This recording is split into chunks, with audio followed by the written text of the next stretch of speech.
Hey guys, it's Jody here with Honeysuckle Hill Bee-stro, and we're here with another cooking video. And this one's a little bit different, guys, because we have Andy Lohrman and we have Mary Jo Alumbaugh, and we're actually doing a cooking competition between the two of them today. So, Andy, tell us how much you cook. Very little. Okay. So maybe on 4th of July, maybe around this time of the year. Really? What do you make this? I don't know. I'm trying to remember. When do I cook? 4th of July. And if you catch once a bluegill. year. If you catch bluegill. Oh, sure. Maybe it's better to say, what do I cook? I only cook fish or tenderloin. Yeah. That's pretty much it. I can make a mean bologna sandwich if I had bologna. And if we had bread. Right.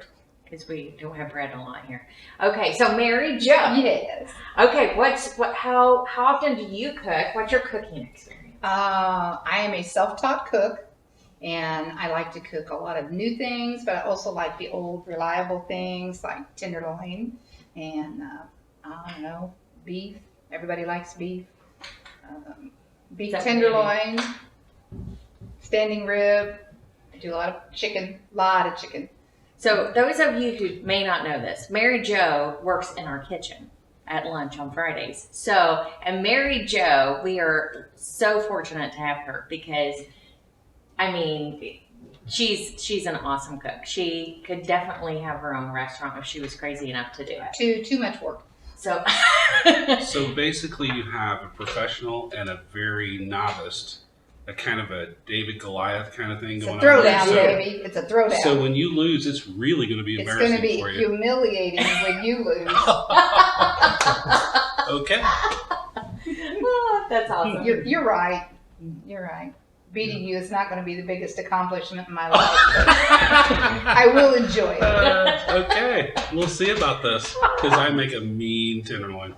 Yeah. That's the only thing he makes. So besides that and fried fish that he catches out of the lake. So anyway, so it tastes good because he's making it, and I'm not having to. But okay, but no, it's delicious too. So Okay. anyway, Now I'm worried. so did we even talk about what we're making?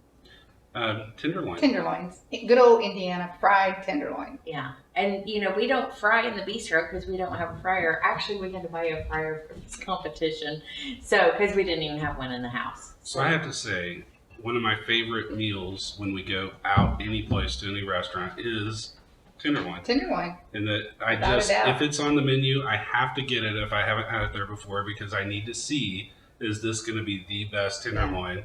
I'm very judgy about a tenderloin. I am too. It's got to have the right amount of crunch to meat ratio. It's got to have just the right condiments on it. Yeah. And having said that, I brought my own homemade bread and butter pickles. I don't have any of those.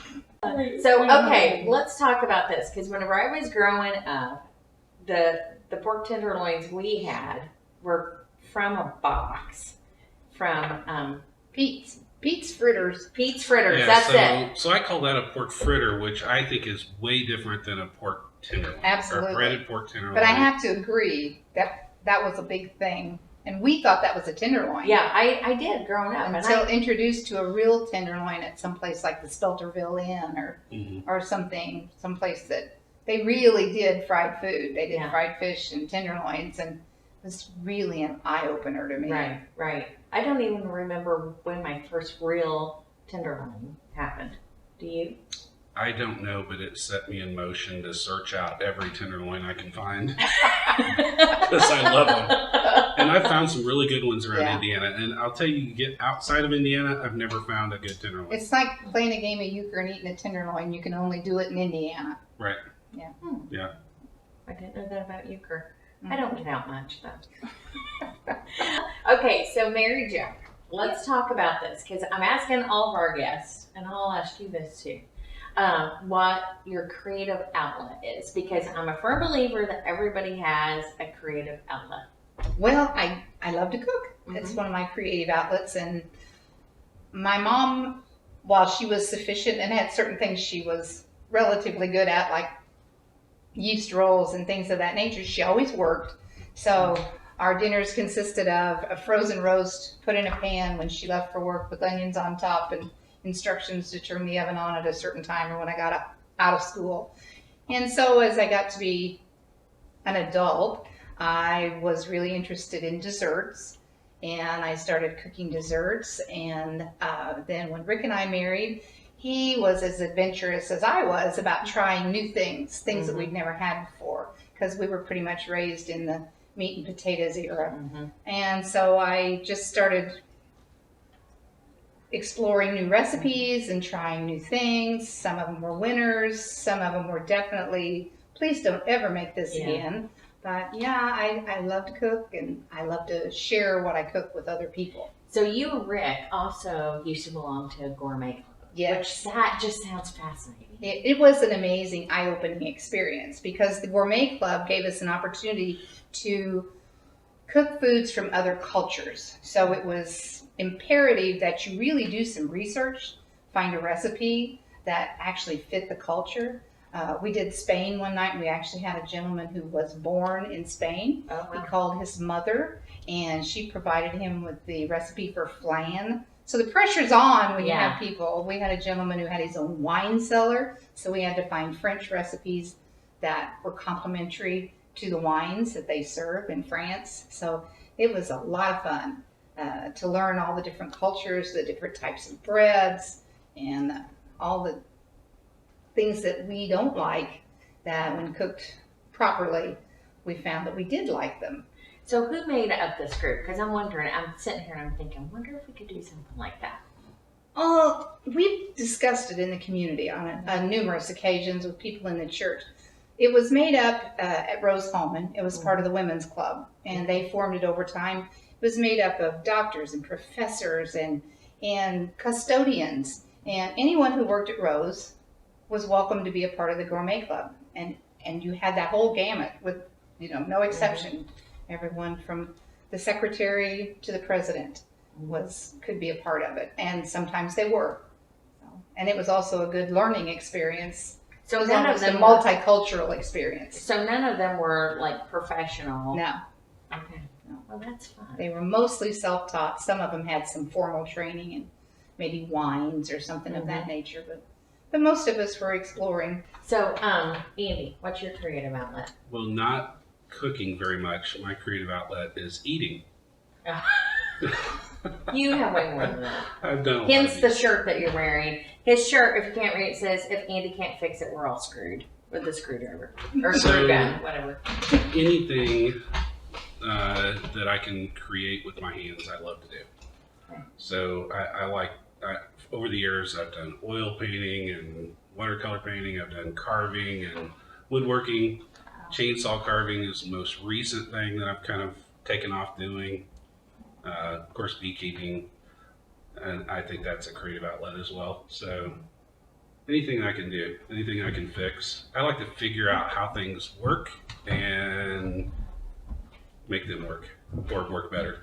Because you have told me before that when you were a little kid, you would take things apart just to see how Toys they work. did not last very long in my house because I would disassemble them and then find some other thing to make out of them. So I took all the little motors out of anything that had motors, if it had lights or if it had any kind of electronics or whatever, and I would just morph them into something else.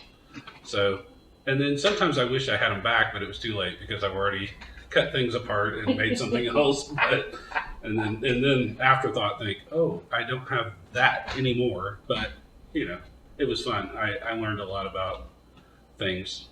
How they Okay, work. so let's talk about your recipes that you're going to be using today with your pork tenderloins. So, we'll start with Mary Jo. Mary Jo, Yes. where did your recipe come from? Well, it came from the Food Network, and it's bits and pieces of other people's. Tenderloin's pretty fundamental. You have a tenderized pork tenderloin, and then you dip it and dredge it and dip it and dredge it again. So I got that process from several different people and it can be used in several things, like some veal dishes and chicken, different types of chicken dishes. So it's kind of standard. Okay. It's all about the crisp. Okay. Andy, what about you? So mine is more out of this is what we had on hand, and it was kind of a happy accident because mine is super easy.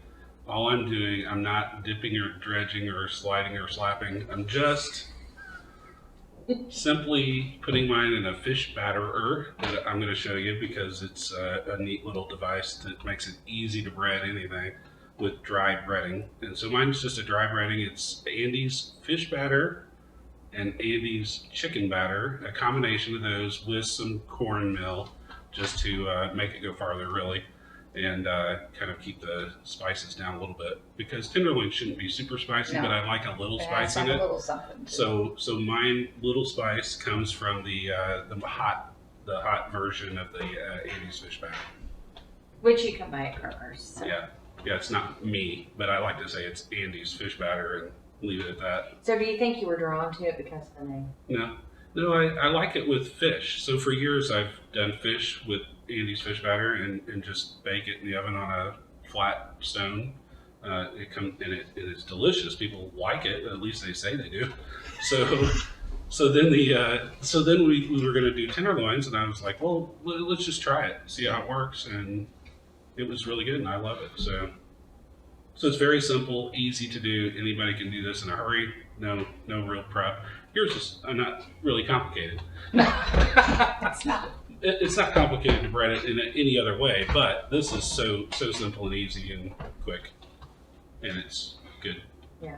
Okay, so we're going to head to the kitchen, and the camera is going to be mostly on Mary Jo and Andy while they're doing their throwdown pork tenderloin challenge. I'm going to be in the background slicing some onions and tomatoes and getting the lettuce ready for the tenderloin sandwich. Mary Jo, go ahead and pick one up and hold it up to the camera so folks can see the size of these. These we got from our friends at Myers Market and Greencastle. They're actually butterflied and then ran through the tenderizer, so they're a little bit bigger. And I'm gonna pop out of the way and do the veggies while you guys do the main thing. Okay. Well, I'm Show ready. us your Andy. stuff. Are you ready? Yeah, go ahead. Oh yeah. Okay. So you're putting yours in flour. I put mine in flour first. I always have sticky fingers when I get done. Then I dip it in an egg-milk combination. Okay. Then I dredge it in panko crumbs. Not breadcrumbs, panko. Okay, so Mary Jo, what's the difference? Panko is bigger. It's I think a rice blend. You can buy it at Kroger's, Walmart, anywhere. It's at the same place you find the breadcrumbs, but it gives it a real crispy taste. They're just nice and crispy. I think at Kroger, it's on the baking aisle. Yes, Usually it is on the baking top aisle. shelf. Now in my flour, I have some chipotle chili powder Okay. as well as salt. So I put the flavoring against the meat rather than later. But I do add a little salt when we get done. And then one of the things that we need to do, and I need another plate for this, is if you let them dry just a little bit, then they crisp up after you've breaded them. So they don't go in. They don't go in moist. moist. Gotcha. I'll show you while you're doing some more there, and then I'll show what I'm doing. So mine is this Andy's chicken breading mild and Andy's fish batter red. So it's got a little more spice to it. And then I've got some cornmeal that I'm going to add into my bowl. So this is my mixing bowl that I got at Rural King years ago for just breading fish. And so it works for anything. So I just dump mine in and let it just mix together in the bowl. And so, Andy, what kind of oil do you have? Well, we're using peanut oil because I love anything cooked in peanut oil because it just gives it a little more of that peanut oil taste. Do you agree? Yeah, it's nothing better. It's a pricey item, but it's pricey, but I think it's worth it because it just adds that. And I'll tell you, when I go try tenderloins, and you can see if you agree with this, you can tell at a restaurant that doesn't have clean oil. yes. And that's the worst thing you can get. So you want good clean oil. Peanut oil can be reused, but you need to filter it. And if you ever get it too hot, then it's ruined. It's ruined. Yeah. You can taste that burnt taste in And it. that's the case with any oil. Right. Any oil. Right. If it gets burnt, you're done. And I kind of forget what the extreme temperature for peanut oil is, or what the top, but I was thinking it was 380 was the top. Yeah. So if you go over that, you've ruined it. So what do you have the fryer set at? It is at 350 right now, and that's kind of what we agreed on. And you can go as high as 375 for fried. So I'm going to throw a couple of You have these. to really watch The it. great thing about these little batter bowls is you can throw several. I could put 4 or 5 in there, and they're all going to come out even. I use an ice So- cream bowl. So you can just shake that dude, and then turn it back over, shake all the powder off of them. It's kind of fun. There you go. Look at that. All And there breaded they up. are, ready to roll. Ready to go. So just the moisture in the meat alone makes it stick to it, and all breaded, ready to go. Alright. So I'm gonna drop one in. So as far as like when do you know they're done? They kind of float to the top. Yeah, so that one sunk right down to the bottom, and So I kinda think watch, that- and yeah. when it starts to get close to the top, I just flip them over. Is that how you normally Yeah. do it? Yeah. I kind of check to make sure it's already browned on one side and give it a couple of turns just to Yeah. make it nice and even. Okay, I think this is good. Oh yeah, that definitely. This looks awesome. Yeah.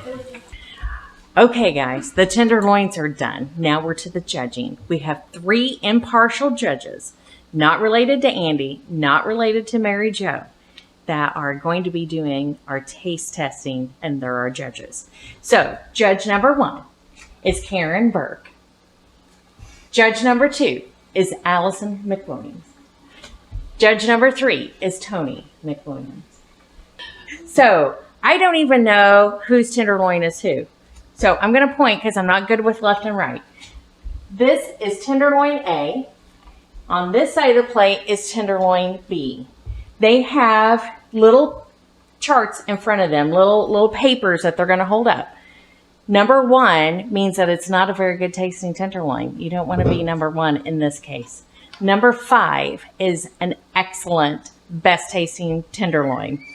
Mary Jo's in the background trying to talk him into picking number 5 for hers, but we don't know which one's Mary Jo's. So anyway, then there's 2, 3, 4, varying in between whether it's better than yucky or not quite the most excellent tenderloin they ever had. So we're going to have them taste tenderloin A. And these tenderloins are just on plain buns, no condiments, and they do have a glass of water to cleanse their palate.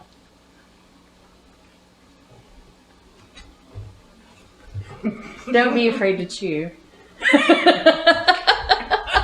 Unless you just want to sit there and, kind of soak into the taste buds. And poor Tony is sitting here in front of the fryer as we're frying French fries. So she's getting a little facial at the same time. Because we're going to give them the full meal deal. They're getting a tenderloin and fries after the taste test. And ice cream. Okay. Everybody ready to try tenderloin B? Let's do it. All right.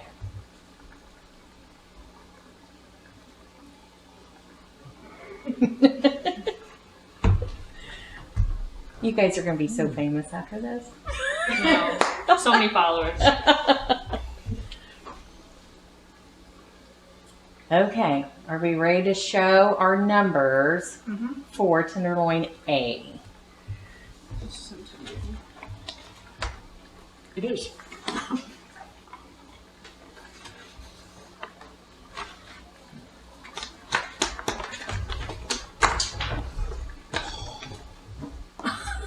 Okay, tenderloin A gets a 4. Okay, so 4 out of 5. Now, let's go ahead and do the number, your number results for tenderloin B.